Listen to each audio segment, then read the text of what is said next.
Hello and welcome, everyone. I'm Ruth Bolton, president of the Sheth Foundation. On behalf of the board of directors of the Sheth Foundation, I'm delighted to welcome you to this special Sheth Medal event.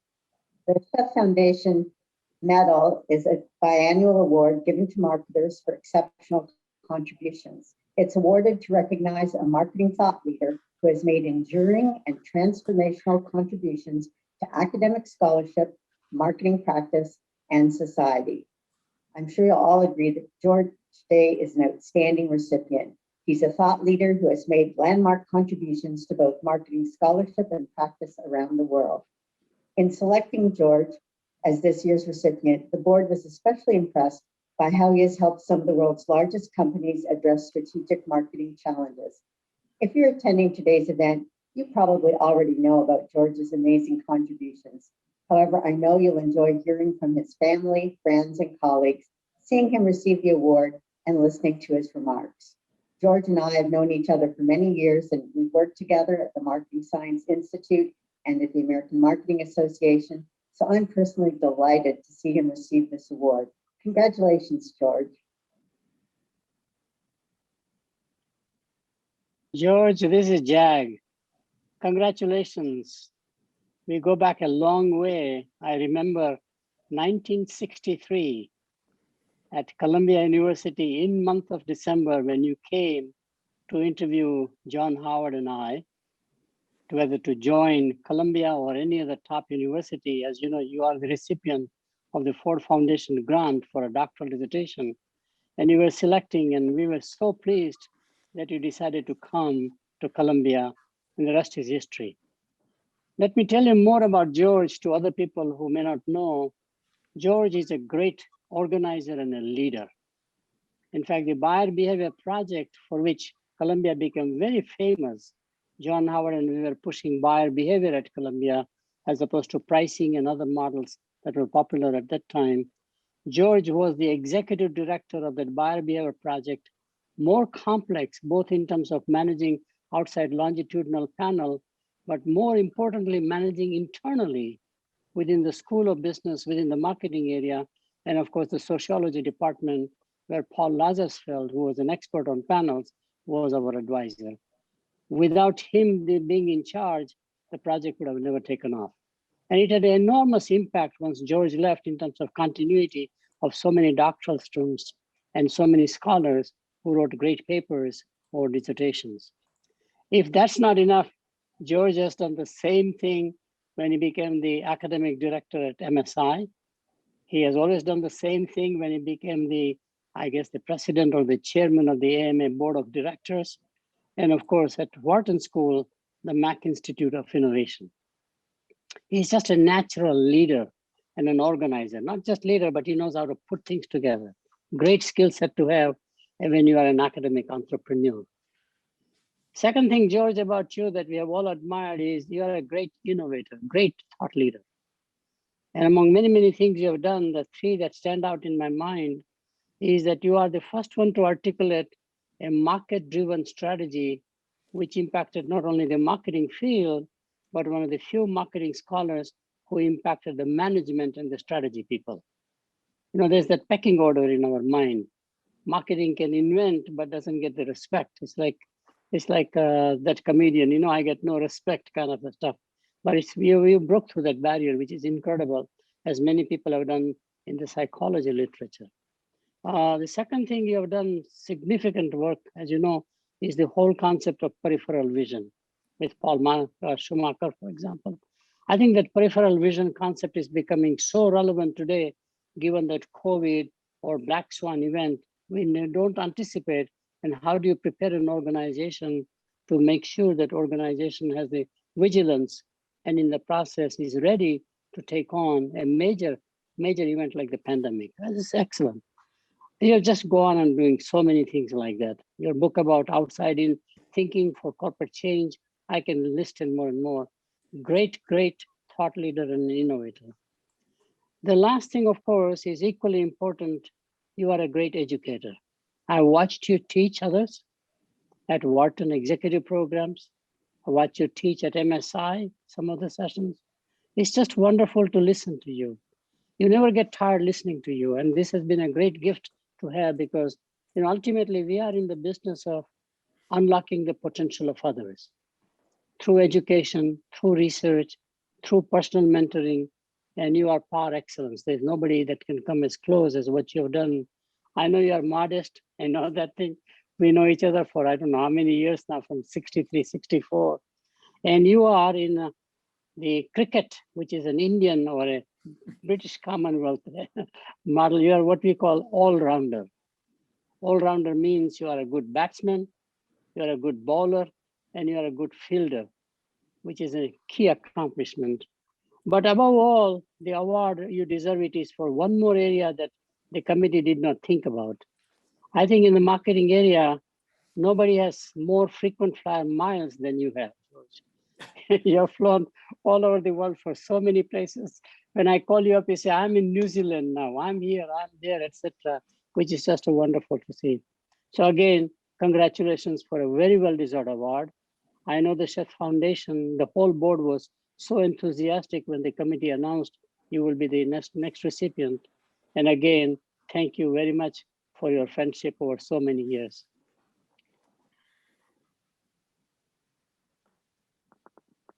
Next one is Paul, I think. Yes, my name is Paul Schumacher. I'm an academic and practitioner. And I'm really delighted to be part of this very welcome recognition of my good friend, my co-author and Wharton colleague, George Day, for his many lifetime contributions to the field of marketing and well beyond, as was mentioned already. George and I met 25 years ago when we both came to the Philadelphia area, to the Wharton School. George came from the University of Toronto. I returned from the University of Chicago back to Philadelphia and Wharton, where I had done my MBA and PhD. We clicked at many levels, George and I, being both really immigrants to the United States. We shared cultural traits common to Canada and my home country, the Netherlands. We also shared overlapping interests in the field of strategy, coming really from different disciplines, marketing for George and decision sciences in my case. And what also helped is that we shared significant experiences outside of academia, plus a fondness for golf, but in moderation. I think we each felt that 18 holes is a long stretch indeed, when trying to get the small ball in this slightly bigger hole from vast distances, using implements wholly unsuited to the task, to paraphrase Winston Churchill. But we did enjoy the challenge and being out in nature and spending a lot of time talking about very serious subjects, especially when George was putting. I mentioned all this since these underlying connections resulted, I think, in a very productive academic partnership and, as importantly, a very close personal friendship. During 2 decades of joint work, we produced 3 books, numerous chapters, and I did count, George, 27 articles in scholarly as well as applied journals. Now, some, I have to admit, were derivative of other articles, but it still is a considerable output. I think this worked, our partnership, because we brought really complementary perspectives to common interests in the field of strategy, organizations, and leadership. And also because we could disagree intellectually without becoming disagreeable. This is easy to do, as many of you know, with George, since he is very friendly, open, collaborative, curious, and he's also a really talented scholar who is comfortable with both panoramic views on complex issues, and we tackled some that were really pushing the boundaries, I think, as well as very narrowly focused analyses for the more scholarly papers.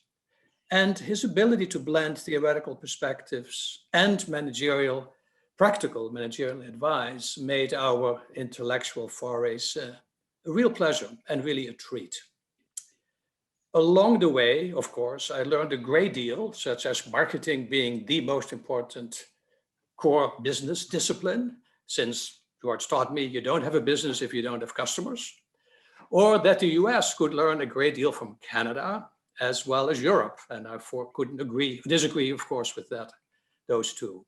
George would usually say these things with an inviting smile and a twinkle in his eyes thereby prompting the dialectical discourse that such moments urgently demand. I look back with much pleasure and gratitude on many such good times that we shared in academic workshops, executive seminars, and our very quiet conversations exploring new viewpoints.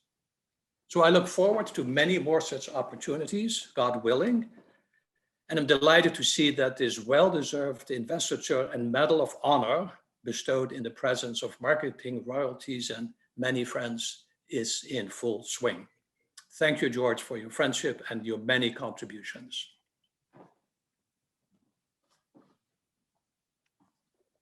Hi, my name is Dave Reepstein. I'm a marketing professor at the Wharton School and a colleague of George's.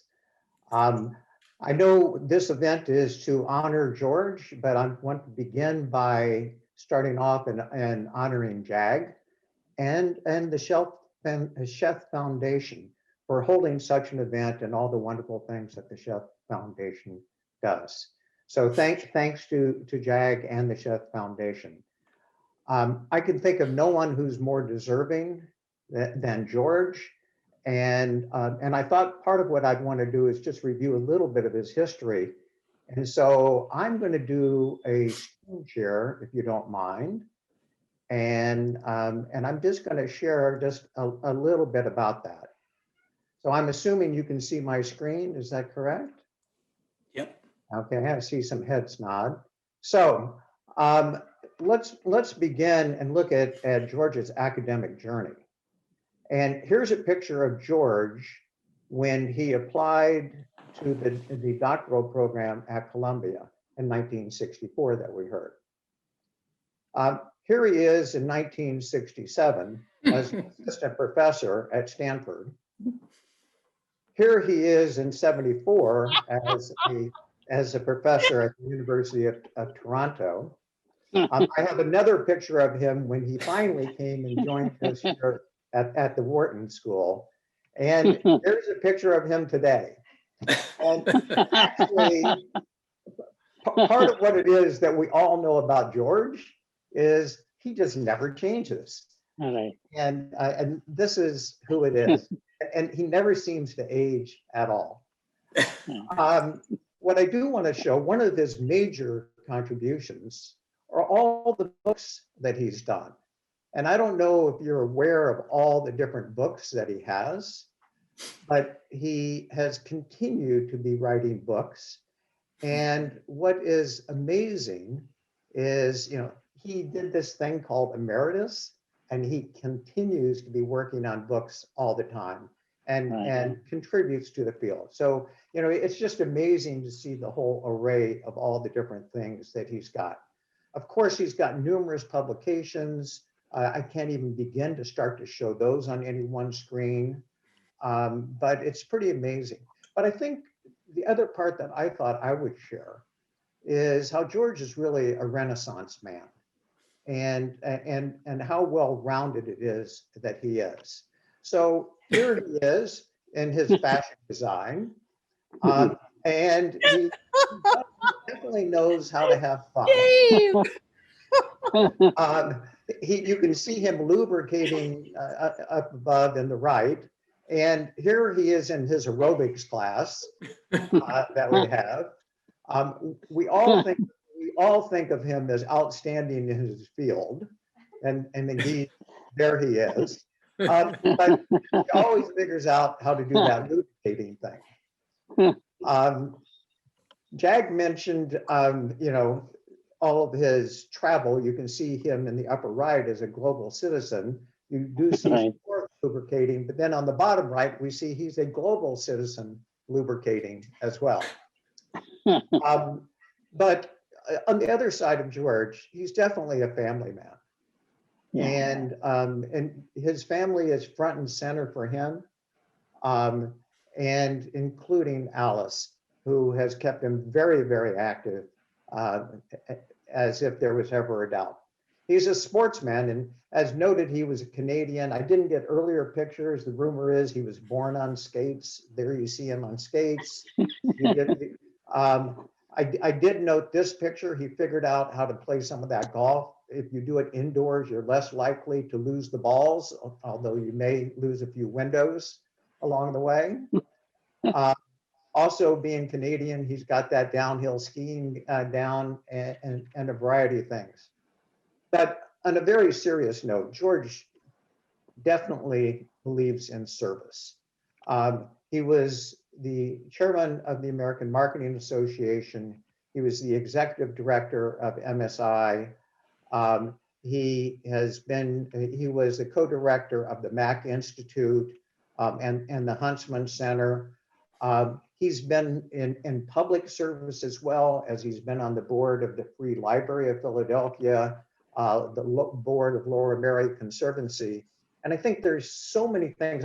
This is just a glimmer of some of the things that it is that George has done as that Renaissance man and all that he has contributed. For me personally, he has been a true colleague and a friend. He's collaborated with me on a book that I think is one of my most cited books, and on an article with me that I think is one of my most cited articles. And I think it has something to do with my co-author being George Day. We've done seminars together everywhere. We've been a travel companion and have gone all around the world and done various different things. And for me, he's been an inspiration. I would say that to a very large degree, I have been following in his wake. I became the chairman of the American Marketing Association after he was the chairman. I became the executive director of MSI after he had done that. And he had sort of shown me the way. And in the books and articles that I've done with him, truth be told, I've been writing on his coattails. He's really contributed a lot to my career, and I know he's done the same for many of you. And he's definitely been a shoulder for me and somebody I would call a true friend, and has also introduced me to Sarah in my life.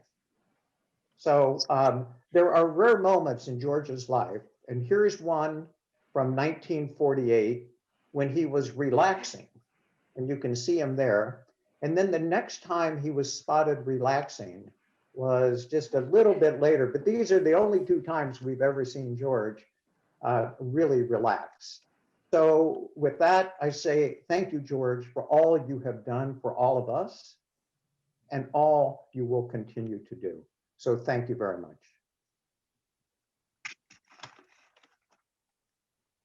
That was a wonderful talk. I'm Philip Kotler, and I appreciate very much the fact that George is Canadian, because often when I meet him, I say, what would it take for your country to take over our country and make us a colony? Because you guys in Canada know how to run a country.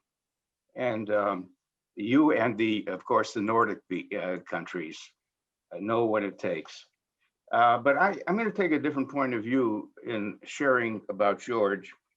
And because I have the view that every marketing student should know about George and read his work. But how well will he be known? How will a student, a new marketing student who hears the name George Day, go about trying to find out something? Well, I think the first step would be to go and look at Amazon. Okay, that's what I did, because I wanted to simulate the same experience. And I went to Amazon and I first put in George Day, because I wanted to see the books written by George Day. Actually, there was only one George Day book mentioned, George, pay attention to this. And then, or George Orwell was there, and a lot of other things. So I realized I should have said George S. Day. So I went to George S. Day, and I found out not 20 books, because you have done 20 or more books, but just about 5 are mentioned. Will you go to Amazon and tell them that they're not only underrepresenting you, but they're also quoting you as with George Orwell and a whole bunch of other people to fill the space. The next thing I did is I went to Wikipedia because that's what a student interested in marketing should do. The sketch in Wikipedia is fair and good, except that it took a little time to find it. And again, always George S. is important. So it talks about your background. By the way, all along I've been getting all kinds of George Days because that is not an uncommon name. It could be a painter, there's a pilot, there's a cricketer, a guy who runs caravans. These may be relatives, George, I don't know, but that's interesting.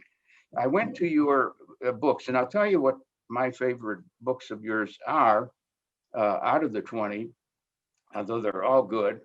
Market-driven strategy, market-driven organization, which was a natural to follow from that. Peripheral vision is wonderful with all the steps in it and so on and so forth, but we have to pay more attention to weak signals. Innovation prowess. Innovation prowess is a very important thing because there's many ways to get companies, you know, if we're going to be facing what some people call secular stagnation, companies are going to have to figure out how to break out new things, discover new things, show more creativity. And I'm sure the book Innovation Prowess has many pathways for companies to follow. I think there were 14 growth pathways. And then I like so much the new book, See Sooner, Act Faster, which is very contemporary, and we have to move we have to see more and see it sooner and see it faster because we're in a world that is changing more rapidly than ever before. Technology being one of the major reasons and all kinds of other things. So basically,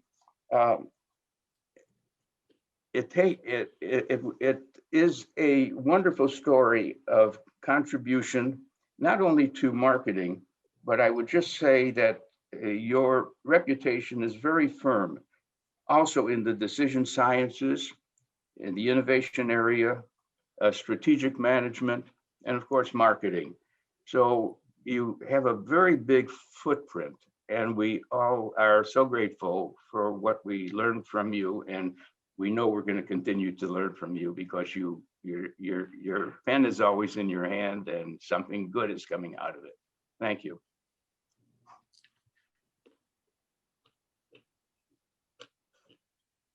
Thank you, Phil. And I guess it's my turn. And I knew I was going to go last after all the academics, so I knew everybody would be saying all the wonderful things that George did in his career. So I thought I'd kind of take a personal point of view and thank him for what he's done for my career. But I want to make the bigger message about that is one of the things, and I noticed that in the chat also. George is one of the rare academics that actually pays it forward. And that it's not just the reputation that he makes and the contributions he makes, but he also is someone who can help other people in the field be better at what they do. And that's rather rare. And I just wanted to say that it might be surprising, but George and I actually have a very common background. We both have Columbia PhDs. We started Wharton within a year of each other. We both came from different institutions, but we started at Wharton at the same time. And I followed in his footprints as an MSI executive director, as people have mentioned. But the three areas that I think of George as making the biggest contribution in paying it forward, one of them is in relevance.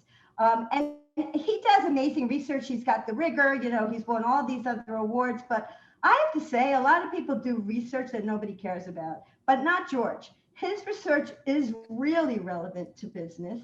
And he's won, among the many, many, many awards he's won multiple times or been the runner-up in awards that really prioritize the contribution to practice and to things where it makes a difference in the world. By the way, I looked up his H index and he's got the highest, as far as I can tell. I couldn't see Jerry, so I know he's on this. I don't know what Jerry's is, but he's got the highest H index at Wharton, as far as I can tell. So he has been cited all over the place. And the personal story I want to tell here is a little bit similar to what Dave said, which is that when he was the executive director of MSI, he came up to me and told me that this area of too much choice and too much variety and assortments that really have to be curated or thought about in a way that makes a difference to customers is a really important area. And since I'm an expert in variety, he said to me, I should do an article on that. Now, I did variety seeking, not really too much variety, and they actually were a little bit different, but I took him up on that. Part of the reason I did it is because I thought he was going to co-author with me, but I guess I wasn't as lucky as the rest of you. And he told me I should go co-author with Cindy Huffman. And I wrote that article because George told me to write the article. And I want to make the point, which again is similar to what Dave said, is to this day, without question, it is my most cited article. So it clearly was an article that was written at the right time in the right place, and it was taking education and not only contributing to theory, but contributing to business. And I don't think there are that many people that prioritize that. The other thing, and people have said this over and over about George, is his books are amazing. But it's not just that his books are amazing, his books are magic feathers for those of us who want to do well in teaching. It was very well known in exec ed or anything like that, where people were evaluating and making sure that you were held to a standard so you would be asked back to teach again, and that's the way it is in exec ed. If you got a framework from George, you were going to win in the classroom. And I have been teaching in our executive development program now for more than 20 years, and I have continually been asked back because I use a George Day framework in my teaching. It's amazing how much his material extends not only to what he does, but to everybody else. But I also want to mention his institution building. The Mac Institute that at Wharton is one of our, we have, I think, 28 centers. They're all wonderful, but I do think the Mac Institute is one of our preeminent centers. And not only is he good at managing, but when I came back from Miami to Wharton and I was asked to run a center, it was George I went to figure out how to run a center, because he could give you instructions about how to run a center. He also understands the importance of succession building, putting in a new team. So he's an emeritus of this center, and he's made sure that this center has a legacy and longevity by finding the next round of leaders to take over that center. So in addition to everything that everybody has said about George, I want to say that he is clearly worthy of this recipient. He's made a huge difference in my career. And in many, many people, if you look in the chat, a lot of people are mentioning what a mentor he is. He knows how to pay it forward. His research is very relevant. He has a structure that anybody can build on and can use to improve their teaching or their own research, and he's an institution builder. So thank you, George, very much for your contributions. Well, it's my pleasure. My name is Mark Day. To kind of change maybe the tenor a little bit, I don't want to attempt to address the academic accomplishments of my dad, but rather maybe just give you a perspective a little bit as a family member, what it was like to grow up with such an accomplished academic. And I want to start here really by thinking back to the earliest memories of what it meant to be his son. And I'm thinking back to having lunch at my friend Jay Sussman's house in grade 2 and having his mother ask me, "What does your dad do?" And I think I'd been programmed with absolutely no understanding of what this phrase meant to say he's a marketing professor at UFT. I didn't really understand until about 20 years later, either what a marketing professor or the fact that it was actually U of T. But at the time, it seemed to appease the request. If you fast forward a little bit further on into the early 1980s, I think it was actually Christmas of 1982, in foreshadowing a little Steve Jobs, which is certainly the strategic planning aspect of my dad, he waited until all the presents were already opened and then turned to us and said, "Well, I just have one more thing," and pulled out a DOS manual from the bookshelf that he'd carefully hidden there And it was actually the manual to an IBM PC, which at the time basically cost about as much as a small car. We know because we found the invoice before Christmas. So we know it cost about $6,000, which today is about $16,000. And it represented a really incredible investment into us. I don't think Dad knew that either that we found the invoice or that we actually tracked down the PC to the trunk of the car in the garage, because that's just what kids do. So hopefully we feigned enough surprise at the time. I can tell you what we didn't appreciate was how much this would change our life. And really, it's this ability to kind of see what's on the periphery, see how the world is going to change, and then bring that back. That was exactly the benefit that he brought to us as children growing up. He also incidentally brought us into windsurfing, which I think probably came from an Economist article that you might have seen, but it's actually the reason why I'm talking to you from the West Coast this morning, because I just followed the wind out here for my studies, and that's pretty much how it worked. If I further through grade school, and I think I'm in middle school now, there was a field trip that I remember being on, and being in Canada, of course, it was to the natural resources sector. I think we were visiting a mine. And I remember the foreman coming out and talking to us and talking about how the workers do 8-hour shifts 5 days a week. And I was thinking to myself, like, that actually sounds like a pretty good job. Of course, I had no comprehension of how brutal the job of being a miner was. But more so, I just understood that my dad worked a lot. In fact, more like 7 days a week, maybe only on the afternoons and the weekends. But nonetheless, it was a constant dedication. And what that really taught me was that you need to find a career where you love the work and where the work just becomes something that you enjoy and it becomes effortless then. A little later, I remember this might have been high school era, hosting my dad's MBA class at our house for a cocktail party. And inevitably, it was a few years that we did this, and inevitably every year I would get cornered by a student, probably still smarting from getting cold called on a Monday morning. And they would ask me something along the lines of, what's it like having George Day as your dad?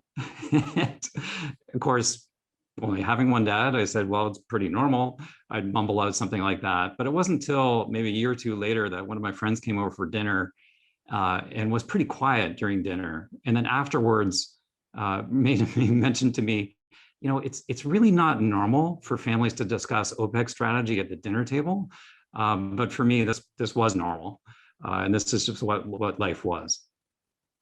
I did eventually go on to get a marketing degree at Wharton, and it was an experience somewhat complicated by the fact that all the friends that I'd been getting to know through cocktail parties and you know, dinners at our house actually became my professors.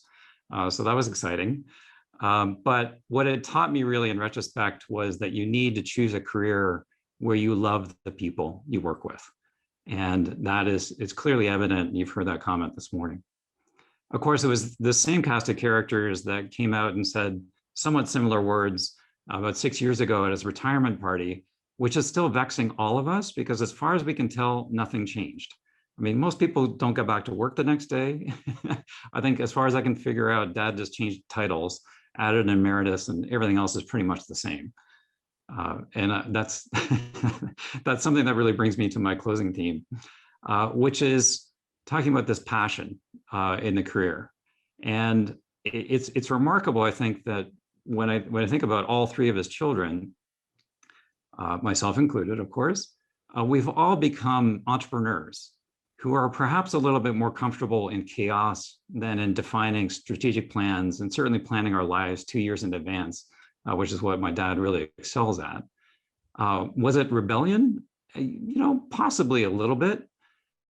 But if you look closer, you see a theme, which is following your passion, dedicating yourselves to it, and with that will come success. And hey, if you can get somebody to pay your business class trip around the world with your spouse to start your vacation in return for a little speaking engagement, all the better. I'm still working on that one myself, but otherwise, I'm very honored to be able to share with you a little bit of this perspective of growing up with my dad, and just want to congratulate him on this award. And I'll pass it on to Alice now. Hello, everyone. How wonderful to see so many familiar faces today. And for those of you who don't know me, I'm Alice, George's wife. Not sure of George, Sandy. Anyway, it's a great honor for me to be here today to share in George receiving this medal. But I don't know how I can possibly follow all these tributes to George. Very hard to go at the end. So I thought that I was going to roast him. And then I decided that this is far too important a date to do that. Although I may poke a little fun at him later, I think that I should have collaborated with Dave. So we'll start with a few things that we all know. We all know that George is brilliant. I call him my brilliant professor. And we also know how kind he is.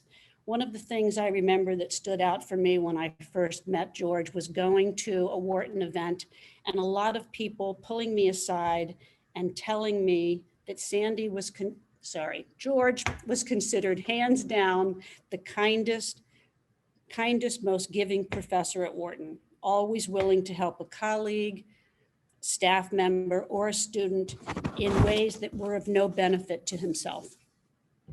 He's also very humble. Over the last 12 years, I'm continually learning about his accomplishments, awards, and achievements. And I don't learn about these from George, I'm sorry. I keep calling him Sandy. I learn these things from other people, not him. He is not boastful, doesn't talk about himself, which is one of the other reasons that I'm very glad that we're here today to celebrate his achievements over the years.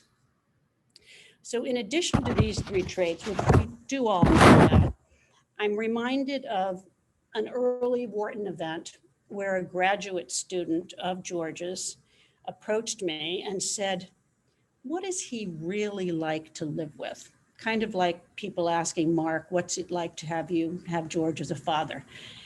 And so I've thought about that comment and I think, maybe this should be everything you wanted to know about George, but were afraid to ask. So you can use the chat function if anybody wants to ask me any questions later, because I'm not going to run over my time. So I have three traits that I want to talk about with personal examples. First of all, I don't know if you all know that Sandy is always hungry, constantly hungry. I mean, and he doesn't gain weight, which of course is terribly annoying. The hungry issue was so bad that we had to write it into our marriage vows that I would make sure that he could always be fed at appropriate times. And his sister Ansley, when we first met, told me a story from his childhood, not too young, of going out golfing with another couple. So they're playing holes, playing through, and all of a sudden they looked around and George wasn't there. So they go back 2 holes, and what is he doing? He's sitting at the hole eating a sandwich. he had to stop and have a sandwich. So I think that that's a very funny thing that most people don't know about. The second trait is that he's intensely curious. Now, we probably all know that, but when we share that trait in common, being intensely curious, although my brother says I'm just nosy, not curious. I remember being in Brazil with George early on an event, and he was giving a lecture there, and he excused himself. About 15 minutes later, the client noticed that he wasn't back. And he said, "Well, Alice, where is George?"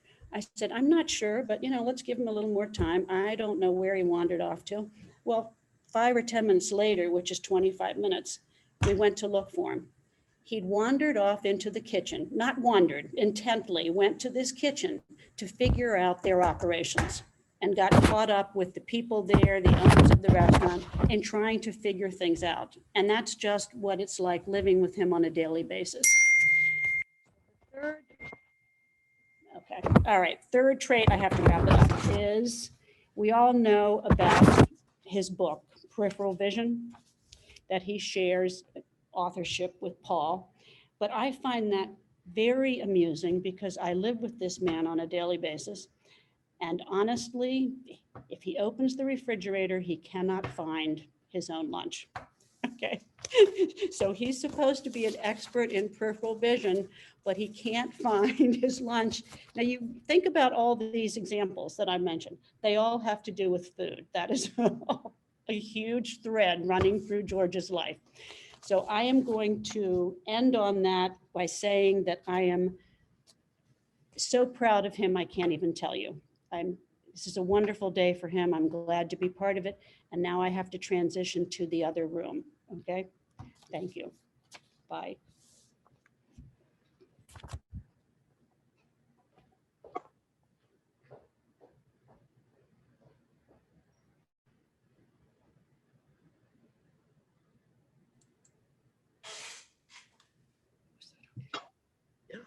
Okay, no, am I just supposed to put it on? Is somebody saying something about this? No, No, okay. you're going to.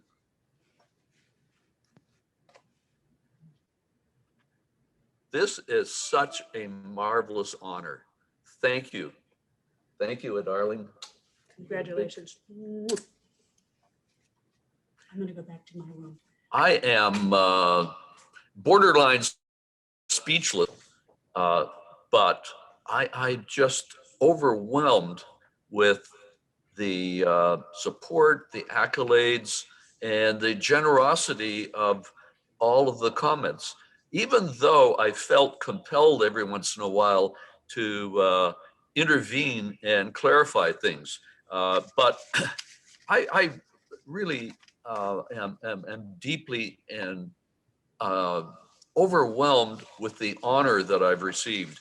But it's highly fitting that this honor is bestowed on me by my dear friend and longstanding colleague and travel companion, Jagdish Sheth.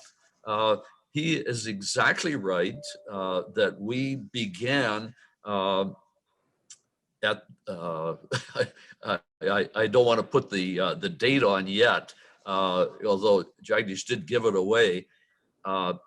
We were together and have been together, our paths interweaving since our time together in Columbia, which was extraordinarily formative, where we had another inspirational leader in John Howard.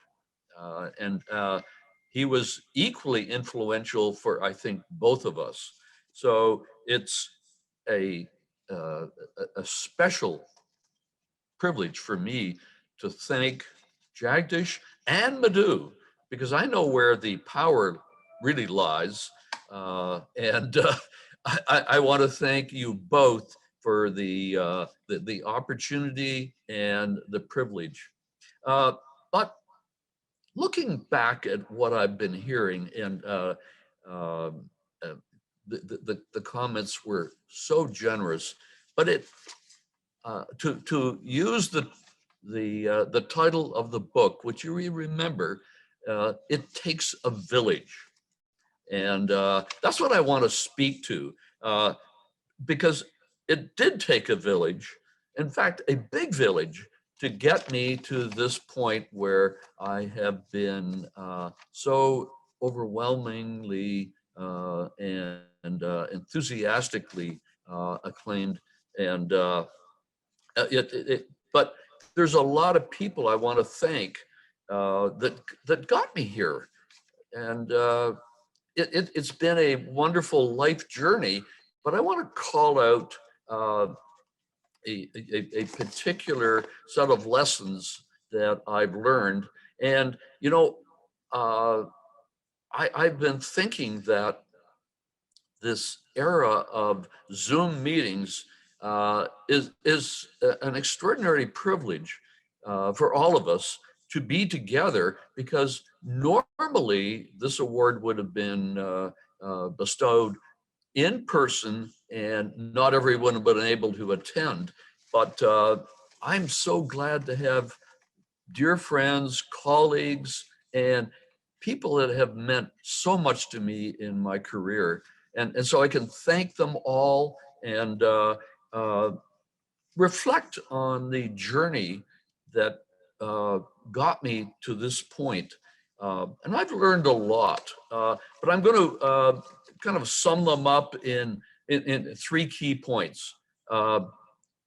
Family and friends matter most, but colleagues and community are next.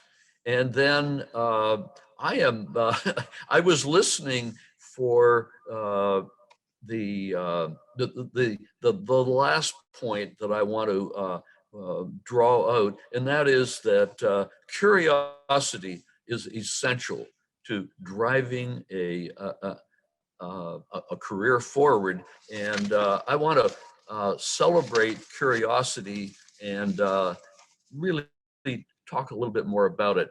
But I want to start with family and friends, which are both the reason and the reward for all the achievements that I have been recognized for. And I particularly want to thank Mark for putting that into perspective. But they're always there to support you. And I especially want to give a big virtual hug to my darling wife, Alice, who is, as you can see, vivacious, spirited, and makes my life highly rewarding. And so she also does a great job in keeping me grounded, and I must admit, keeping me fed, which is a long-standing challenge. But long after the last article, the last book has been has appeared, my legacy will be sustained by my 3 kids, Mark you've heard from, Jeff and Sharon, and my marvelous son-in-law, Eric, and the 5 grandchildren. And I hope GD is going to make an appearance again. But I am beyond proud of these amazing offspring and all that they have become. So that's, I really think, my ultimate legacy. And I just want to say how much I love all of you. And I thank you for every bit of support, and a big virtual hug to everybody in the family. But the second insight I want to extract is that I was reflecting back on how fortunate I was to be part of the extraordinarily supportive community that makes up the marketing department at Wharton, and indeed the broader Wharton School. It is a facile but apt observation that we never really appreciate a culture when we're within it. It's like a fish doesn't realize it's in water. But we have, through adroit leadership, a legacy of incredible accomplishment and achievement, created something special. And I am so privileged to be part of the Wharton community and part of the marketing department, because it really combines not only the highest standards, but it provides extraordinary freedom. And I have enormously benefited from that. But I want to especially call out my marvelous and supportive colleagues. I'm very proud to be part of the team. And so I am truly excited and recognize how much of the accomplishments I have achieved have been as a consequence of being part of this community.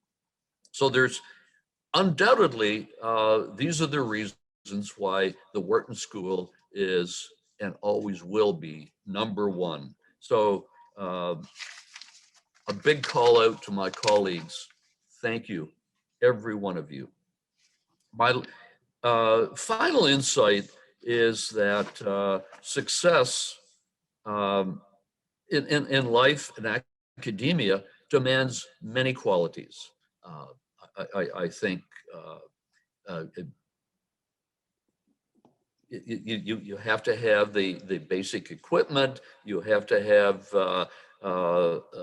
empathy, ability to accept responsibility, a high degree of motivation, consistency, following through.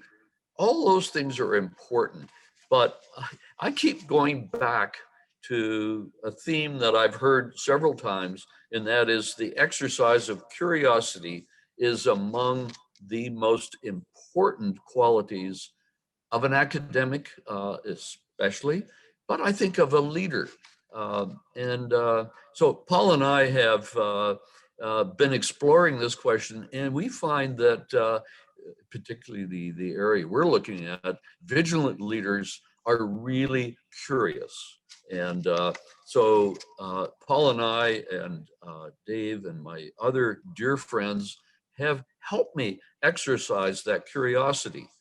But one of my favorite quotations, because I really love science fiction and have always been a science fiction aficionado, and follow Isaac Asimov, the marvelous science fiction writer, who once noted that the most exciting phrase to hear in science is not a eureka, I found it, but that's funny.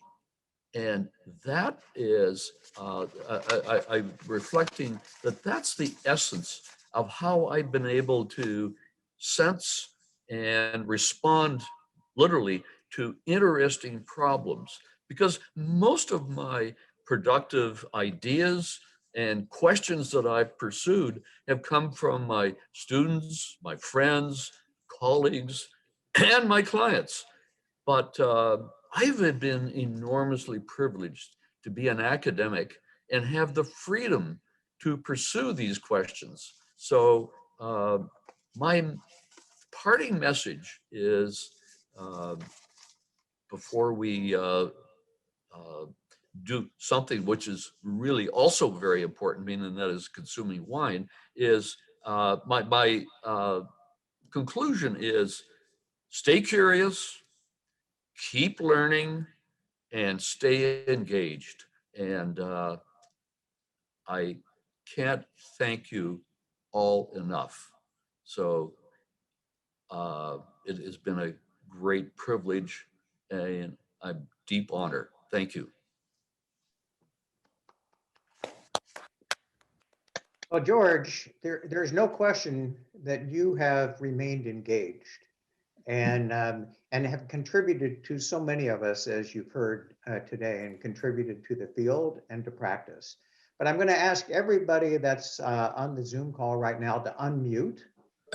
And I have the privilege on behalf of all of us to lubricate and raise a glass on behalf of all of us. Well, in I want to be part of it. You are, but to all that you've done and that all that you are going to do on behalf of all of us, thank you. And now's the time for everybody to applaud. Yeah.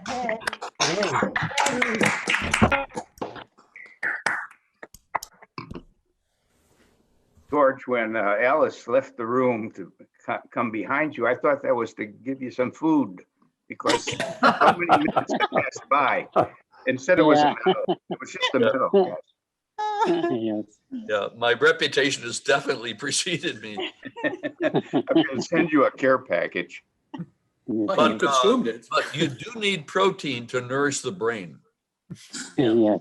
And your brain does take a lot of nourishment.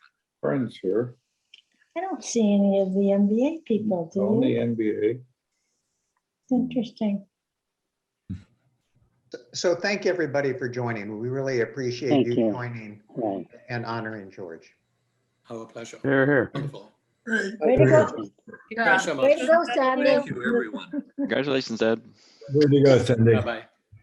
Thank you. Mhm. Take care, George. Bye.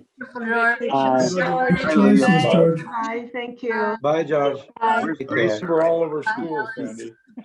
Bye. Bye, Bye, Sandy. Sandy. Bye, Sandy. Hope to We know see you by before Sunday. long in person. Yes. In our office. Someday. Someday soon. Bye-bye. Dave. Okay, bye now, congrats. 4th of July cookout at George's house. Yes. Yes. You're all If invited. you come, we'll have it. Congratulations, George. Great. Thank you. Well done, young man. Bye, You're George. welcome. Bye, Sandy. Cheers. Thank you, Jagdish. George, great comments, and Alice, out of the park. You did great. Oh, Dave, you Yeah, knocked it. out of the absolutely. park. You and Barbara, phenomenal, phenomenal. No, Alice, you did a great job. That was just fantastic. Such a beautiful. That's great. Bye, George and Sandy too. Yes, George / Sandy. Yes. You were all Bye, wonderful. Allison. Thoughtful. Allison, where's she? Ransley. Okay, leave. Leave, okay.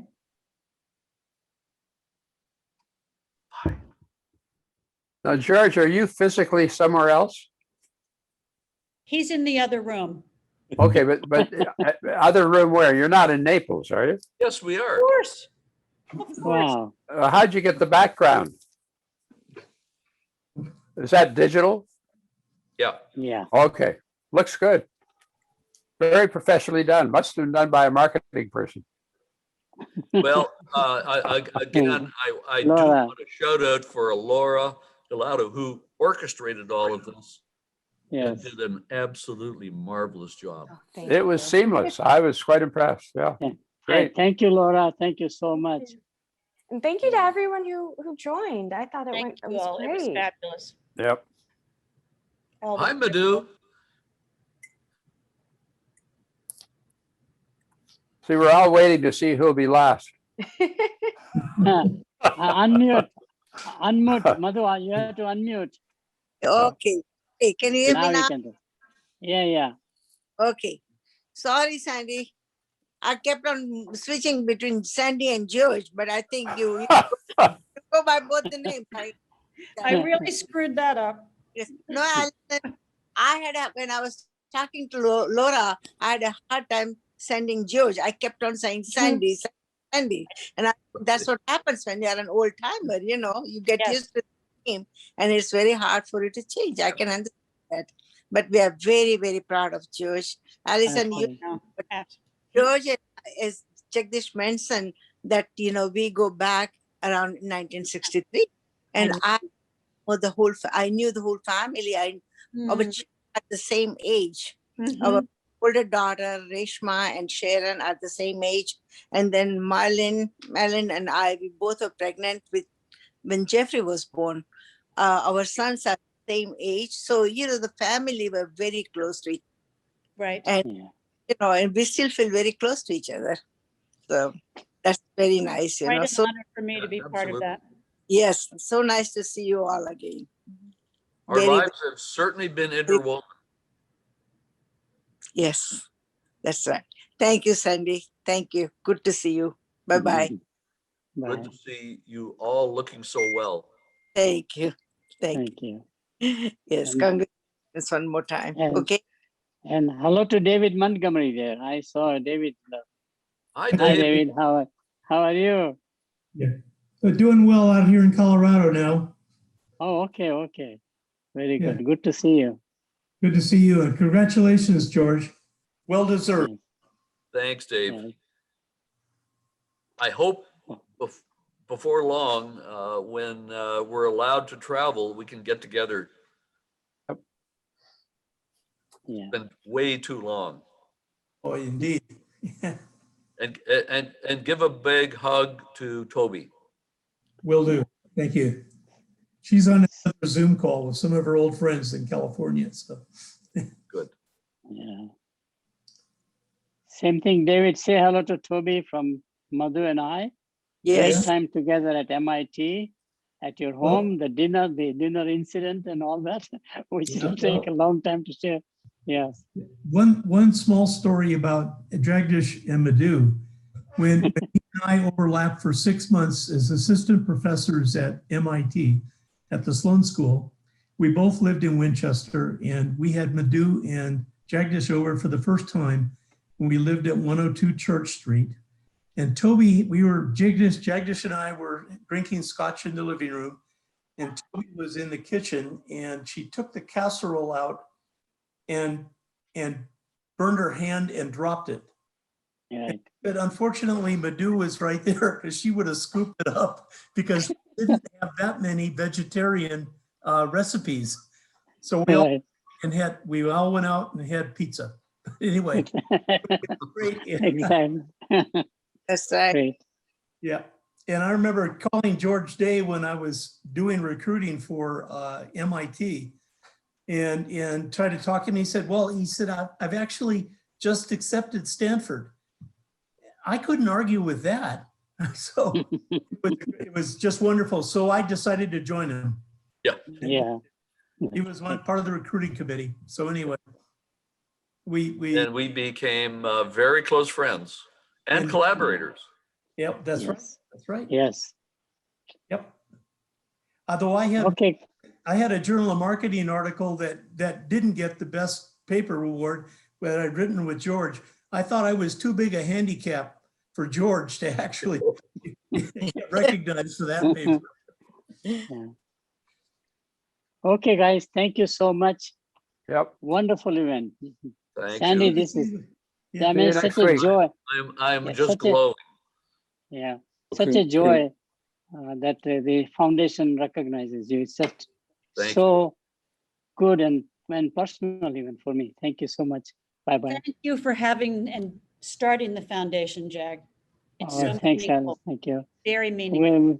We have Rich Lutz, Rutul Bolton, and Naresh Malhotra, all kinds of people contributing their time, talent, ideas, Right. which is why a small foundation is doing so well. I'm so grateful to everybody. Thank you, guys. Thank you. Bye, Laura. Bye, Thank you. Laura, for managing the Thanks, phone. Laura, again. Bye. Congratulations on Bye. Uncle Sandy. Bye. Mhm. Bye. Bye, Hugh. Bye. Okay, I'm going to sign off. All right. I think I have to go. I'm not sure if I'm going to leave the meeting. If you all want to stay, you're more than welcome to. But if not, it was great. It was everyone did such a good job. And I was happy. The recording should be up and ready for you guys sometime later next week. Perfect. All right. Very. Thank you. Thank you, Thank George. you. Thank you. Bye, everybody. Bye.